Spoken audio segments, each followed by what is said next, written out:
Okay, so here's how I glue those things up. One, wood glue. I use Titebond 3. Titebond 3 is a waterproof exterior, interior, just kind of universal stuff that I use. And remember, we had these wedges and I cut them with the line on it. So they were cut like this. But when you flip them like this, it takes out any imperfections you might have in your blade so that you get a nice tight fit. So every time, this is how it goes. And you get glue all over you. It's like being in kindergarten working with glue.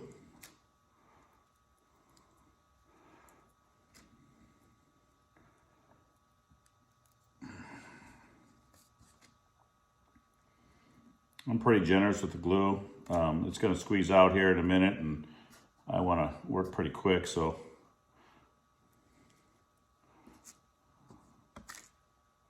what I have this on is parchment paper.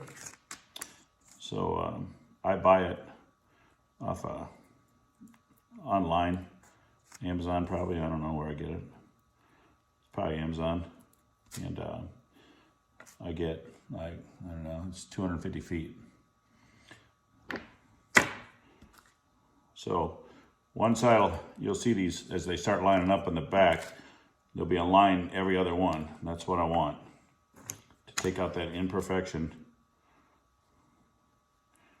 if I have it in my saw blade.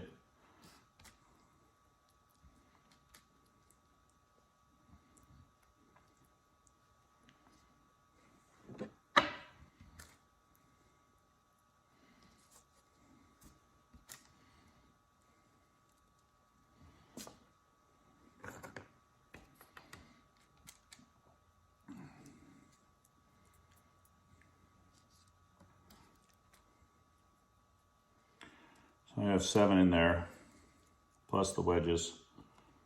And what did I just use? Oh, inside. So there we go. Yep, here we are. And I'm always short glue, so I have to get more. I buy glue by the gallon. It's cheaper. And I keep my bottles, my smaller bottles, like I just showed you. Well, it's a small bottle to me, but for you guys it's probably bigger. It's a quart size. I keep those bottles and just reuse them. I think the bottles are a couple years old probably.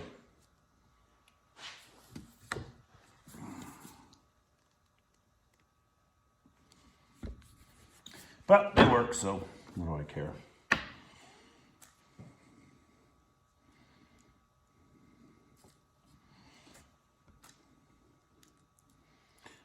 I used to use a hairbrush. When I say a hairbrush, it had hair on it, like I would call it for solder or anything, like a craft brush.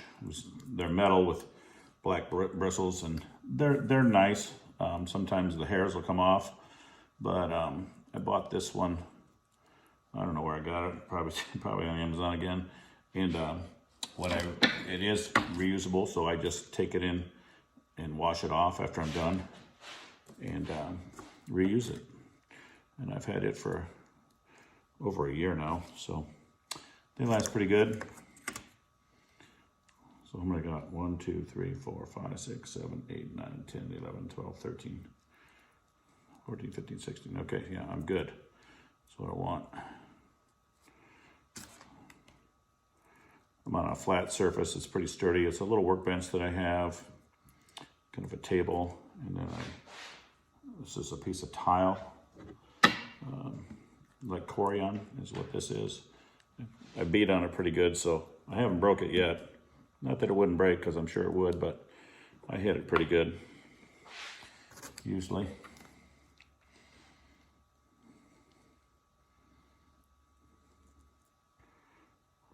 And now I have a problem.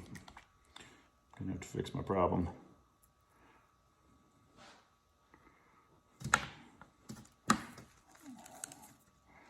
The glue gets sticky, but it's still pliable. So I'll just keep moving. I want to get one more in there. So here's my last piece.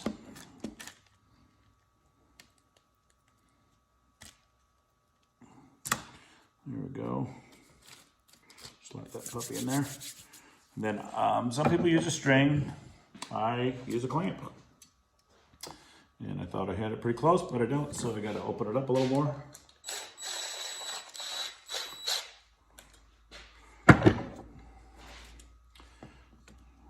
little more. This is actually 2 clamps together that I've used here.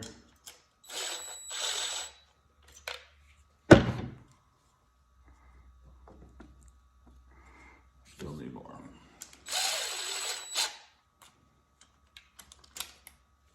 And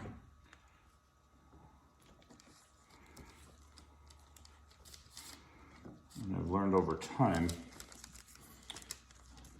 as much good work as you can do right now, it saves you later. So I will explain that here in just a second as I tighten this up a smidgen.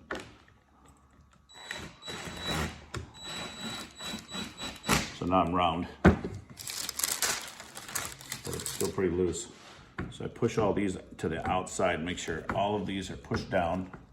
Everything's flat as I can get it, especially with this extra, these little rings I have on top, because those are really gonna matter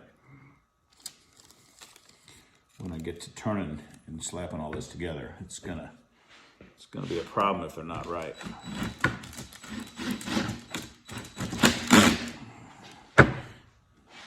So now I'm pretty good. I'm getting tired.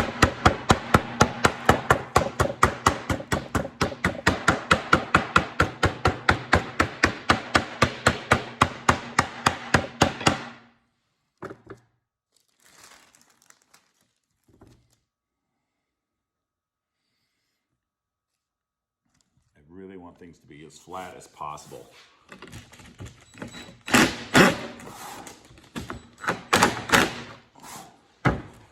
The flatter, the better.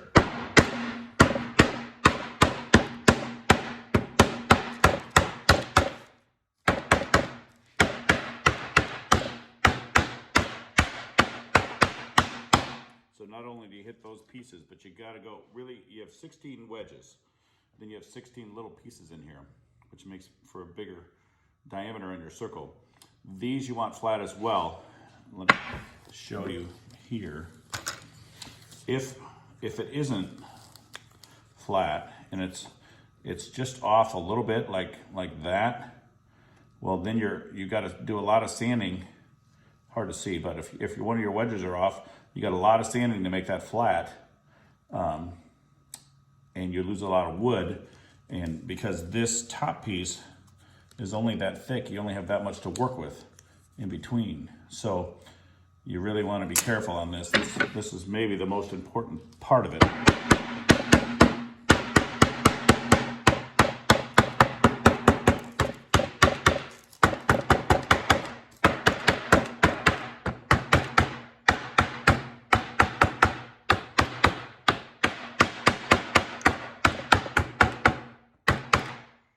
I don't mind if the wedge sticks up, I just don't want it to be short on the bottom side. Short on the top side, because either one you have the same problem. Now I'm going to look at it. I don't mind if it's bigger, but I don't want it the other way.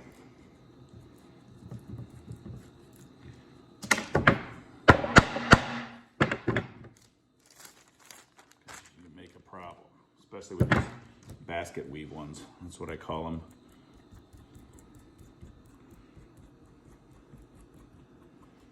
So I'm kind of okay with that.